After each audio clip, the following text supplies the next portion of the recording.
Jai Gurudev, dear students. Welcome to the online classes of Sri Guru Kripa Senior Secondary School, Raipur. Students, today we are starting our new lesson. The name of the chapter is India's Gift to the World. In this chapter, two parts are available. First part is yoga, how yoga heals, and second part is purity is power. विद्यार्थियों, आपके rainbow book का chapter India's gift to the world, Bharat का विश्व के लिए उपहार, इसको दो भागों में बांटा गया है। इसका पहला भाग है हाउ योगा हील्स और दूसरा भाग है प्योरिटी इज पावर।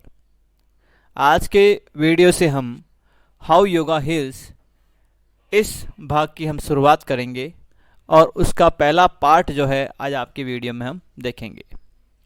स्टूडेंट्स, योग का क्या महत्व है ये इसी बात से पता चल जाता है कि भारत के प्रयासों के बाद में पूरे विश्व में प्रतिवर्ष 21 जून को विश्व योग दिवस मनाया जाता है। योग स्वास्थ्य के लिए किस प्रकार लाभप्रद है, कैसे बीमारियों को दूर करता है, कैसे हमारे शरीर को स्वस्थ रखता है, इन सभी बातों की चर्चा जो है इस पाठ में की गई है। इस पाठ को पढ़ने के बाद आप जो है योग का महत्व और बीमारियों के निदान में उसकी उपयोगिता को समझ पाएंगे। It has become common knowledge that yoga is good for you. विद्यार्थियों, ये एक सामान्य ज्ञान, कॉमन नॉलेज का मतलब क्या हो गया? सामान्य ज्ञान। सामान्य ज्ञान की बात हो गई है कि योगा जो है आप लोगों के लिए अच्छा है, good for you. Currently yoga is being used as a therapy for cancer, infertilities, lung disease, multiple sclerosis, Parkinson's disease, insomnia, high blood pressure and joint pain. वर्तमान युग में योग जो है एक उपचार के रूप में काम में लिया जा रहा है। थेरेपी का मतलब क्या होता है? उपचार, उपाय। ये थेरेपी या उपचार किस रोगों का, किस प्रकार के रोगों का? तो सबसे पहले बात की गई है कैंसर की। कैंसर से आप सभी अच्छी तरह से परिचित है, कितनी घातक बीमारी होती है और जिसको ये हो जाती है उसका अंत निश्चित होता है। तो कैंसर, इनफर्टिलिटी यानी बांझपन, लंग डिसीज फेफड़ों से संबंधित बीमारी, मल्टीपल स्क्लेरोसिस यानी स्नायु तंत्र से संबंधित विभिन्न प्रकार की कमजोरियां, जिसमें कभी जो है देखने सुनने में दिक्कत आने लगती है, चलने फिरने में दिक्कत आने लगती है, एंड पार्किंसंस डिजीज़ मांसपेशियों से संबंधित बीमारी, अवस्था के साथ साथ जो है मांसपेशियां कमज़ोर होती जाती है वो बीमारी, इंसोम्निया, इंसोम्निया बोलते हैं अनिद्रा को, नींद नहीं आना, और हाई ब्लड प्रेशर, अत्यधिक रक्तदाब, एंड जॉइंट पेन और घुटनों का दर्द। तो ये जो बीमारियां सारी बताई गई है, इन बीमारियों के उपचार के लिए वर्तमान में योग जो है एक थेरेपी के रूप में, उपचार के रूप में काम में आ रहा है। Yet there is very little awareness and understanding on exactly how yoga heals. फिर भी there is very little awareness, यहाँ बहुत कम जो है चेतना है या जागृति है, एंड अंडरस्टैंडिंग और समझ है किस बारे में? On exactly how yoga heels, कि किस प्रकार से जो है योग आपके शरीर को स्वस्थ बनाता है, विभिन्न प्रकार की बीमारियों का उपचार करता है। इस बारे में जो है स्पष्ट जानकारी किसी को भी नहीं है या जागृति इस बारे में बिल्कुल भी नहीं है। Even in the yoga and medical communities, और यहाँ तक कि जो है योग और चिकित्सा संबंधी जो समुदाय है, यानी योग की चर्चा करने वाले, योग के बारे में जानकारी देने वाले, उनको उपयोग में लेने वाले, और जो चिकित्सा संबंधी जितने भी समुदाय हैं उनको भी इस बात की जानकारी नहीं है कि योगा किस तरह से बीमारी का उपचार करता है, कैसे ये आपको शरीर को स्वस्थ रखता है। The key is to understand the relationship between stress, yoga and disease. अब जो मुख्य बात है जिसको हमें समझना है वो क्या समझना है? रिलेशनशिप यानी रिश्ता, संबंध किसका रिश्ता और किसका संबंध, किसके बीच में? स्ट्रेस यानी चिंता, योग और डिजीज यानी बीमारी। यानी चिंता, बीमारी और योग, ये कैसे एक दूसरे से जुड़े हुए हैं, किस तरह से ये एक दूसरे को प्रभावित करते हैं, इस बारे में हमें क्या करनी है, जानकारी हासिल करनी है मुख्य रूप से। मेडिकल रिसर्च एस्टिमेट्स, एस्टिमेट का मतलब होता है अनुमान लगाना। जो चिकित्सकीय अनुसंधान होते रहते हैं समय पर वह ये अनुमान लगाते हैं that as much as 90% of illness, यानी 90% जो बीमारियां होती है, बीमारियों में जो 90% बीमारियां हैं, 90% ऑफ इलनेस यानी बीमारियों का 90% एंड डिजीज और रोगों का इज स्ट्रेस रिलेटेड, वो तनाव से संबंधित है, चिंता से संबंधित है। A few of the many disease and conditions that have been linked to an overactive stress response। अब यहाँ लेखक बता रहा है ए few of many disease, जो बहुत सारी बीमारियां हैं उनमें से कुछ बीमारियां जो कि disease and conditions, बीमारियां और स्थिति that have linked to an overactive stress, जो कि किससे जुड़ी हुई है? अत्यधिक तनाव। overactive stress का मतलब अत्यधिक तनाव और response यानी प्रतिक्रिया, यानी अत्यधिक तनाव की जो प्रतिक्रिया होती है उससे जुड़ी हुई कई बीमारियां हैं। उनके बारे में से कुछ बीमारियों का नाम यहाँ लिया जा रहा है। कार्डियोवास्कुलर डिजीज़, यानी कार्डियो यानी हृदय और वैस्कुलर यानी जो धमनियाँ, रक्त वाहिनियाँ होती है उनसे संबंधित बीमारियाँ, हृदय और रक्त वाहिनियों से संबंधित बीमारियाँ। डिप्रेशन, अवसाद में होना, कुंठा में होना। एंग्जाइटी यानी चिंता। Some type of diabetes mellitus, और कुछ प्रकार की अत्यधिक शर्करा। डायबिटीज़ मेलाइटस का मतलब होता है बहुत ज़्यादा शुगर की मात्रा बॉडी में बढ़ जाना। ये बीमारियां ऐसी है जिनका चिंता से सीधा सीधा संबंध रहता है, या यूँ कह सकते हो स्ट्रेस, जो तनाव होता है माइंड में, उससे सीधा सीधा संबंध रहता है। अब लेखक जो है, स्ट्रेस जब होता है शरीर में, तनाव जब होता है किसी के दिमाग में, मनोमस्तिष्क में जब तनाव होता है, उस समय हमारा शरीर क्या अनुभव करता है, किस तरह से वैज्ञानिक दृष्टि से देखा जाए तो, विज्ञान की दृष्टि से देखा जाए क्या क्या प्रभाव पड़ता है। What we feel as stress, हम एक तनाव के रूप में जो महसूस करते हैं, is the product of the sympathetic nervous system. अनुकंपी तंत्रिका तंत्र जो होता है उसका एक उत्पाद है। कौन? तनाव। यानी जिस तनाव को हम अपने शरीर में महसूस करते हैं, अपने दिमाग में महसूस करते हैं, वो है क्या? अपना जो अनुकंपी तंत्रिका तंत्र है उसका जो है एक उत्पाद है, यानी उसी से उत्पन्न हुआ एक पदार्थ है। और द फाइट और फ्लाइट रेस्पॉन्स, और या फिर किसका उत्पाद है वो? फाइट और फ्लाइट रेस्पॉन्स। यहाँ फाइट और फ्लाइट दो बात आई है। फाइट का मतलब होता है लड़ना और फ्लाइट का मतलब होता है भाग जाना।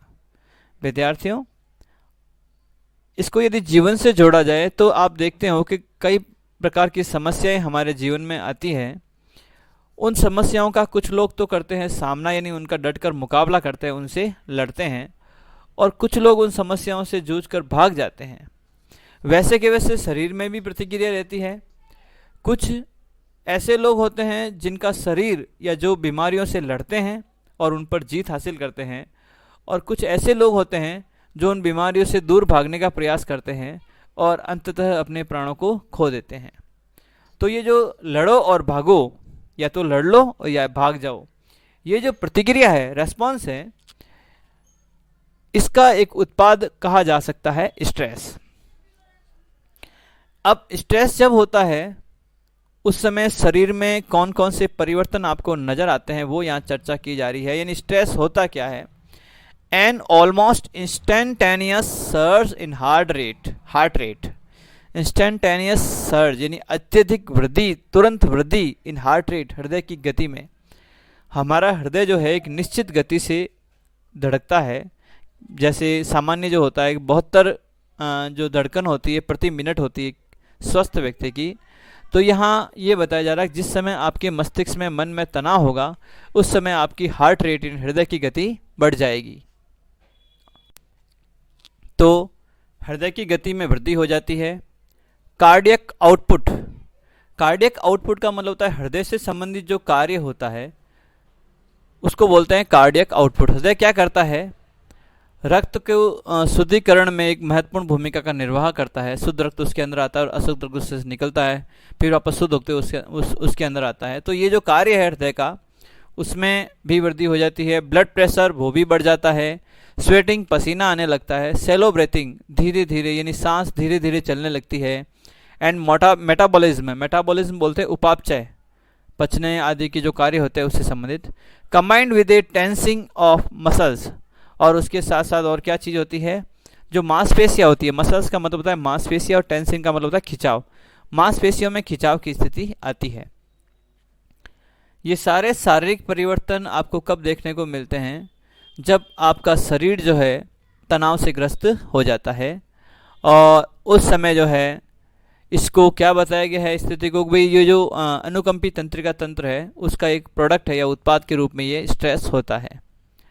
इंटरनली, आंतरिक रूप से द फाइट और फ्लाइट रेस्पॉन्स शट्स डाउन। अब देखो ये जो बात कही जा रही है स्ट्रेस की बात है, फ्लाइट और फाइट रेस्पॉन्स की बात है कि जब शरीर में फ्लाइट और फाइट रेस्पॉन्स जो होता है वो एक्टिवेट होता है, उस समय क्या स्थिति होती है, किस स्थिति वो एक्टिवेट होता है। अब यहाँ बता रहे हैं जब ये कार्य करता है तो क्या होता है। आंतरिक रूप से द फाइट और flight response shuts down digestion and elimination and reduces blood flow to internal organs।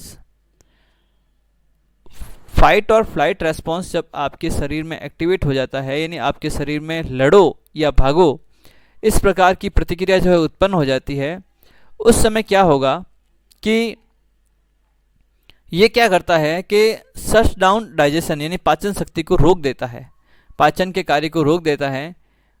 And elimination और उत्सर्जन के कार्य को, शरीर से जो गंदे पदार्थ बाहर निकलते हैं उनको एलिमिनेशन या उत्सर्जन बोलते हैं, उसको भी वो रोक देता है। एंड रिड्यूसेस ब्लड फ्लो, और साथ ही साथ क्या करता है ये, जो रक्त का प्रवाह है वो कम कर देता है। जो आंतरिक जो इंद्रियां होती है, जो ऑर्गन्स होते हैं, उनको अंग जो होते हैं उनको जो रक्त का फ्लो मिलता है वो फ्लो क्या हो जाता है, स्लो हो जाता है। फॉर शॉर्ट टर्म, यदि संक्षेप में कहा जाए,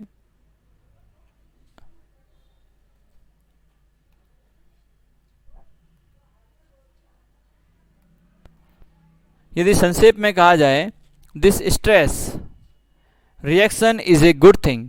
ये जो तनाव के प्रति जो प्रतिक्रिया होती है वो एक अच्छी बात है। द फाइट और flight response prepares us to respond to any environmental threat by fighting against it और फ्लीइंग फ्रॉम इट। जो ये फाइट और फ्लाइट, लड़ो या भागो जो प्रतिक्रिया है वो प्रिपेयर्स अस, हमको तैयार करती है किस चीज़ के लिए, to respond to any environmental threat, किसी भी प्रकार के वातावरण से संबंधित जो परेशानी उत्पन्न होती है, जो संकट उत्पन्न होता है, उसके प्रति प्रतिक्रिया करने में, उससे लड़ने में जो है हमारी सहायता करती है। बाय फाइटिंग, अब कैसे करती है सहायता, या तो हम क्या करते हैं उस समस्याओं से जूझते हैं, बाय फाइटिंग यानी लड़ाई करते हैं अगेंस्ट इट, इसके विरुद्ध, और फ्लीइंग फ्रॉम इट या यहाँ से भाग जाते हैं। But long term continuous exposure to stress is harmful. लेकिन लंबे समय तक कंटिन्यूस एक्सपोजर, लगातार जो है प्रतिक्रिया जो होती है या तनाव के प्रति हमारा जो रवैया होता है, बीइंग इज़ हार्मफुल, वो नुकसानदायक है।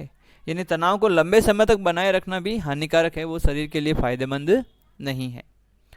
ये क्या करता है, placing excess wear and tear on the body system. अगर लंबे समय तक आपके शरीर पर तनाव है तो excess wear and tear, wear and tear का मतलब होता है टूट फूट, वो अत्यधिक टूट फूट का कार्य करता है आपके शरीर के सिस्टम यानी व्यवस्था पर, और सीवियरली और गंभीरता से limiting the bodies natural maintenance and healing abilities. और साथ ही वो क्या कर देता है, बड़ी ही गंभीरता से सीमित कर देता है शरीर की जो प्राकृतिक मरम्मत और उपचार करने की योग्यता है, उसको वो क्या कर देता है, सीमित कर देता है। यानी इतना सीमित कि वो फिर ये काम हो नहीं पाता। तो यहाँ लेखक ने बात की है कि फाइट और फ्लाइट रेस्पॉन्स जो है थोड़े समय के लिए शरीर को फ़ायदा पहुँचाता है, लेकिन यदि इसको लंबे समय तक रखा जाए तो ये शरीर को हानि भी पहुँचा सकता है, और इससे शरीर में टूट फूट हो जाती है। टूट फूट होती रहती है, और साथ ही साथ जो है शरीर की प्राकृतिक रूप से जो अपने आप की मरम्मत करने की, अपने आप का उपचार करने की योग्यता है, वो धीरे धीरे क्या हो जाती है, समाप्त हो जाती है। Chronic stress can lead to continuously high level of cortisol. Chronic stress यानी लगातार जो तनाव होता है वो क्या करता है, कैन लीड, वो ले जाता है। तो यदि तनाव की स्थिति लगातार रहती है तो ये क्या करता है, high level of cortisol, cortisol नाम का एक हार्मोन होता है, उसकी शरीर में जो है बहुत उच्च मात्रा हो जाती है। This hormone at normal level helps to remain maintain an active healthy body. अब इस कॉर्टिसोल हार्मोन के बारे में बता रहे हैं कि जब इसका सामान्य स्तर शरीर में होता है तो ये क्या करता है, मेंटेन यानी बनाए रखता है an active and healthy body, यानी एक सक्रिय और स्वस्थ शरीर को बनाए रखता है, including regulation of metabolism and blood pressure. और ये क्या करता है, जो उपापचय की क्रियाएं होती है और जो ब्लड प्रेशर होता है उसको भी ये क्या करता है, नियंत्रित करता है।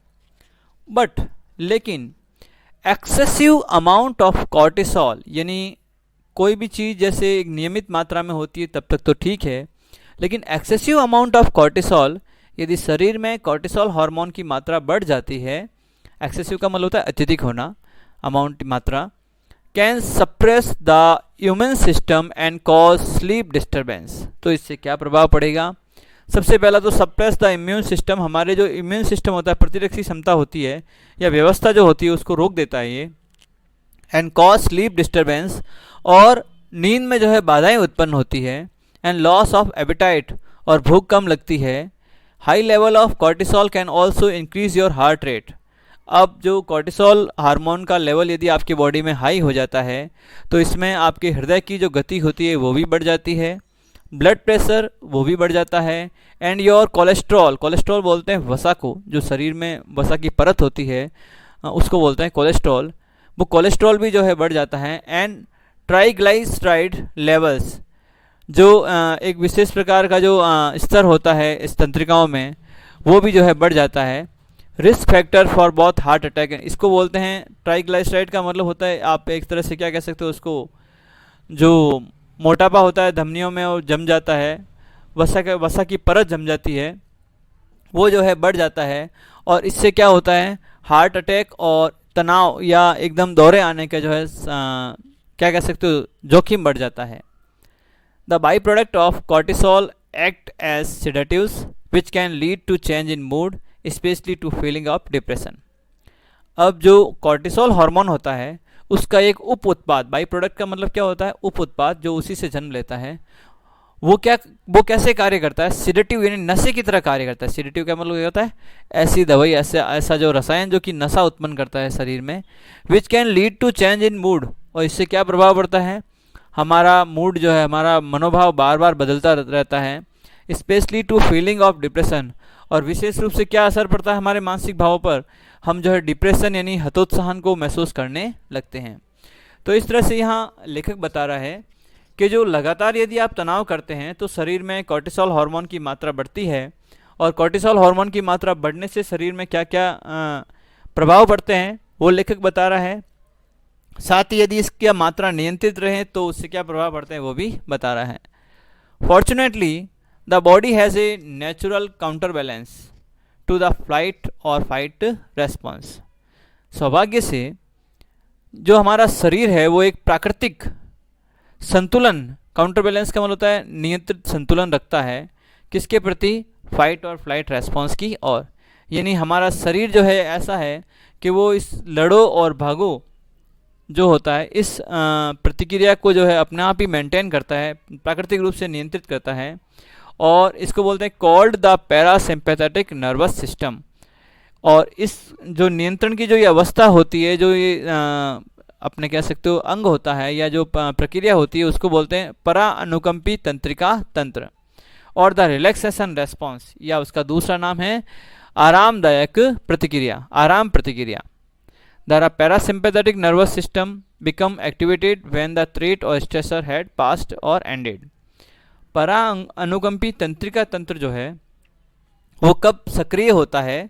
जब थ्रेट यानी जो परेशानी है, दुख है, या स्ट्रेसर यानी जो तनाव का कारण है, हैज़ पास्ट और एंडेड, वो या तो जा चुका होता है या समाप्त हो चुका होता है।